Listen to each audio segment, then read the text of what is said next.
let's talk about confidence for a second, because it's the most common theme I notice is that an individual holds back themselves and their own potential because they lack confidence, because we're used to being, let's say, an individual contributor, in which as an individual contributor, we're sitting there doing our work, and then we get to another level in which we're maybe managing people or managing larger projects. And then the question is, how do I have confidence in myself when I'm doing something that's stretching my own abilities?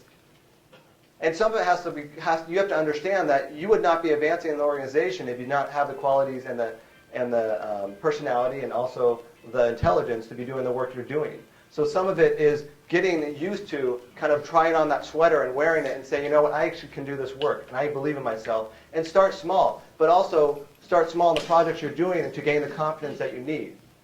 And confidence is a big thing. Often I think we within ourselves fear more than what other people fear within us. Meaning that often I find that individuals are more hesitant and feel that they're not as confident, but other people actually are more confident in them than they are in themselves. And so some of this is working on your own ability and knowing, I've gotten this far in my career for a reason. Like, look back at your career. Look back at the wins you've had. Look back at the success you've had. And recognize the fact that if I've done this good and I'm now in this position, I can do this job well, and I can be confident in myself and knowing I'm going to do it well. But it also requires taking risks and realizing I'm a little hesitant and fearful moving forward.